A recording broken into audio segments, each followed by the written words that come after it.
Quarter 1, Week 1. Nakikilala ko ang aking sarili. Inihanda ni Peña Joy E. Antonio ng P. Gomez Elementary School, Division of Manila. Nakikilala ko ang aking sarili. Mga paksa na dapat nating aralin. Pangalan at apelyido. Lalaki o babae. Kapanganakan. Edad. Mga gusto o di gusto. Mga dapat sagutin pagtapos ng aralin. Una, ano ang buo mong pangalan? Pangalawa, ano ang iyong kasarian? Pangatlo, ilang taon ka na? Pang-apat, kailan ka ipinanganak? Panglima, ano ang mga gusto at hindi mo gusto? Kapag tinawag ng guro ang iyong pangalan, aawitin ang mga linyang nakapula ang pagkasulat.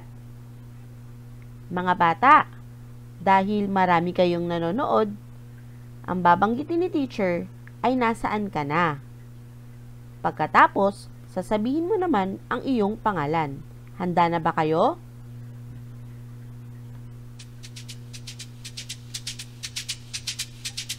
Nasaan ka na? Nasaan ka na? Kamusta ka naman? Kamusta ka naman? Nasaan ka na? Nasaan ka na? Kamusta ka naman? Kamusta ka naman? Nasaan ka na? Nasaan ka na? Kamusta ka naman? Kamusta ka naman? Ngayon naman, sabihin ang iyong buong pangalan. Ako si blank. Sige nga mga bata.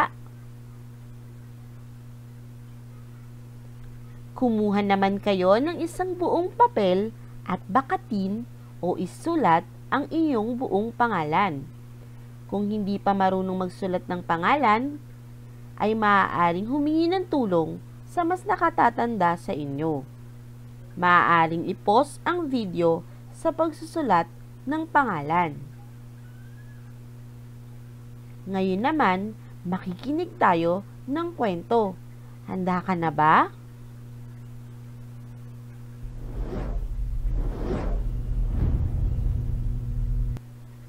Mga tanong na dapat nating sagutin mamaya pagkatapos ng kwento. Una, sino-sino ang mga lalaking nabanggit sa kwento? Pangalawa, sino-sino naman ang mga babaeng nabanggit sa kwento? Pangatlo, ano ang aral na natutunan natin sa kwento? Handa na ba kayo? Kaya niya, kaya ko. Kwento ni Peña Joy E. Antonio, guhit ni Richard Ivan B. Antonio.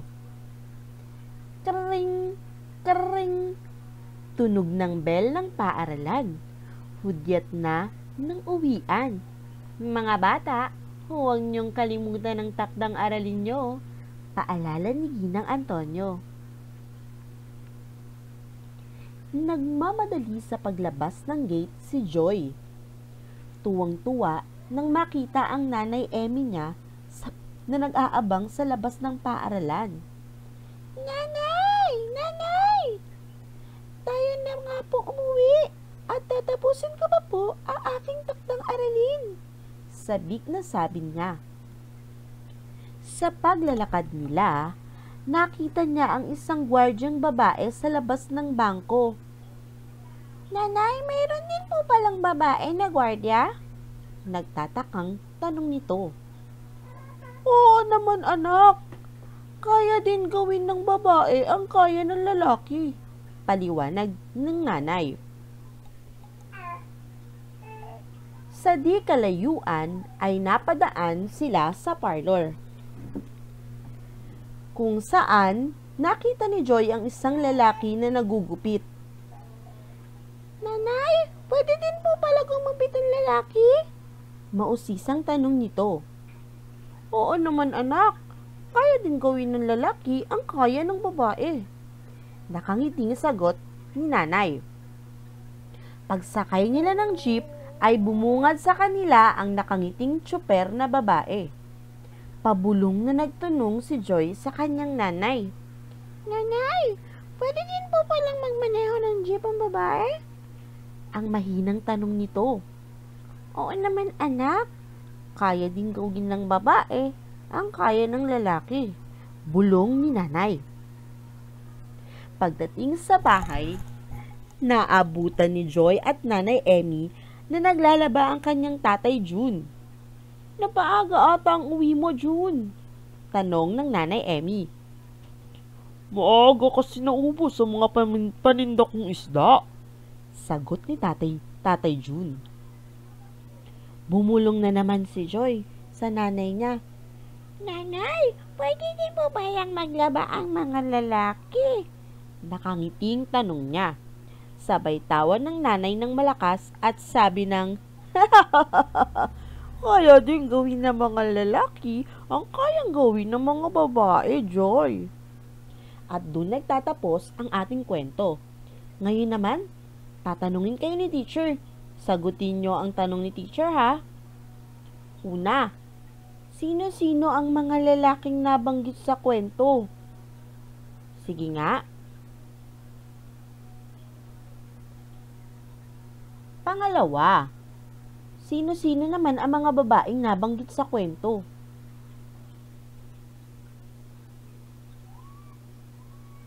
At panghuli, ano ang aral na natutunan natin sa kwento? Sasagutin ni teacher ang mga tanong. Mga lalaking nabanggit sa kwento.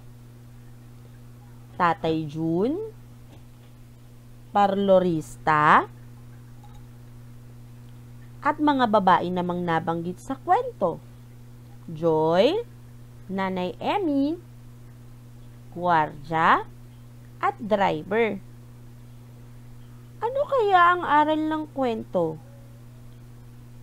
Ang aral ng kwento ay pantay-pantay ang mga babae at lalaki. Kayang gawin ng mga babae ang kaya ng mga lalaki. Kaya ring gawin ng mga lalaki ang kayang gawin ng mga babae. Ngayon naman, lalagyan natin ng check kung ang larawan ay lalaki at X kung ang larawan ay babae. Una, si Dora. Ano kayang sagot? X. Pangalawa, ang sundalo. Check. Pangatlo, ang pintor. Check. Pang-apat, ang kasambahay.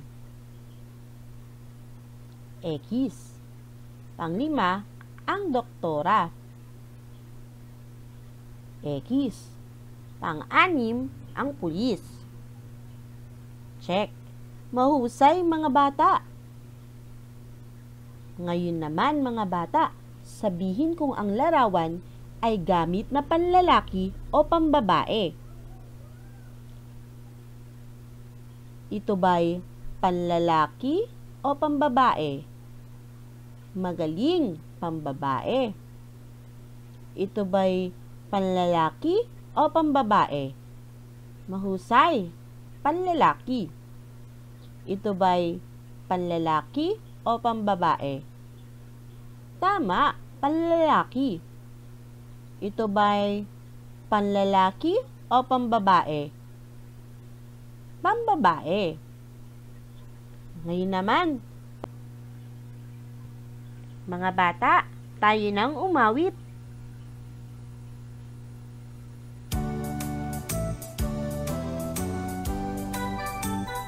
Enero, Febrero, Marzo, Abril, Mayo, Junio, Julio, Agosto, Septiembre, Octubre, Nobyembre, Disyembre, Lubi-lubing, halina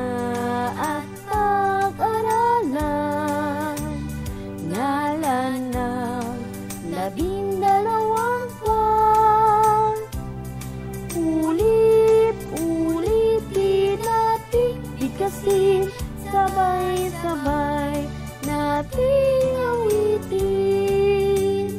Enero, Pebrero, Marso, Abril, Mayo, Hunyo, Hulyo, Agosto, Setyembre, Oktubre, Nobyembre, Disyembre, lubi-lubi. Mga bata, sa inawit natin kanina, anong buwan ka kaya ipinanganak? Kung hindi alam ang sagot, maaari niyo itanong sa mas nakatatanda sa inyo.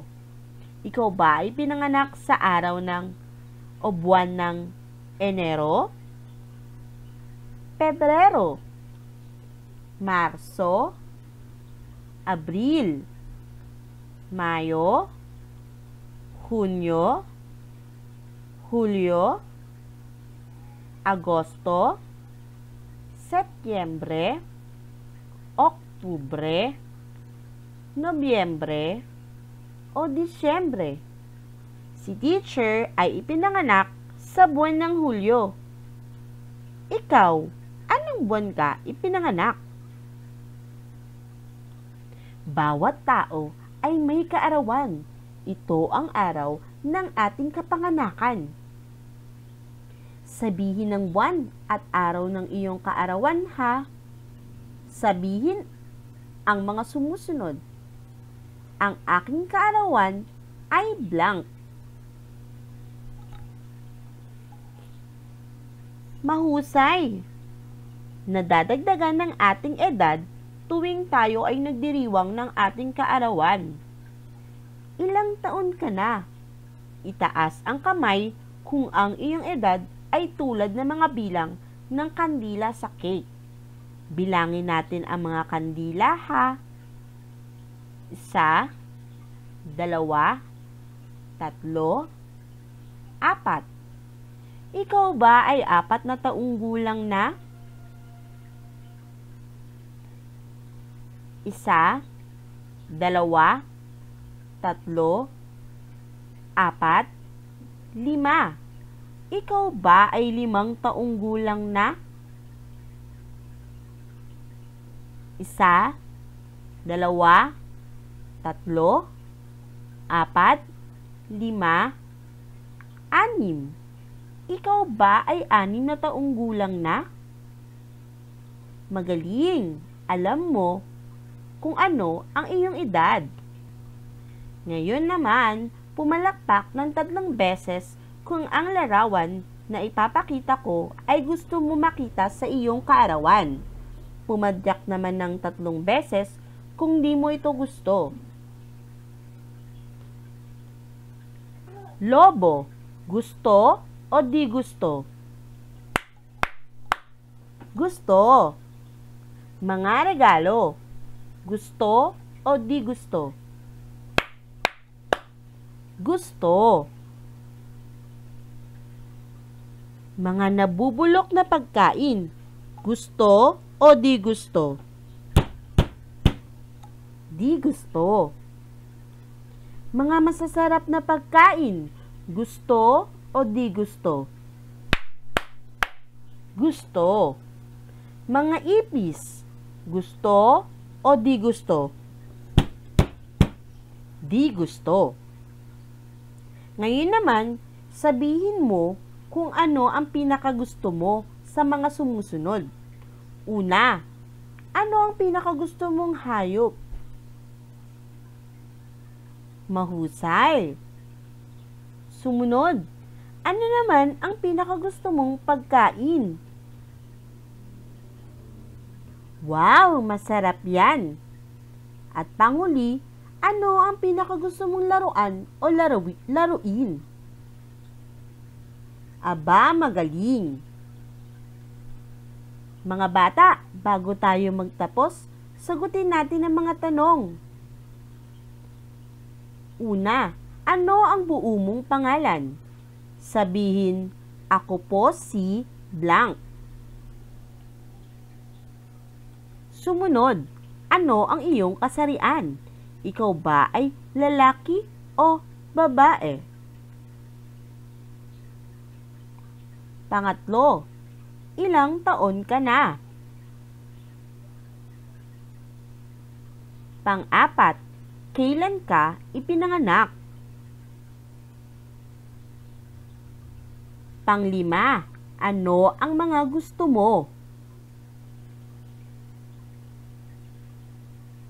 Ano naman ang mga hindi mo gusto?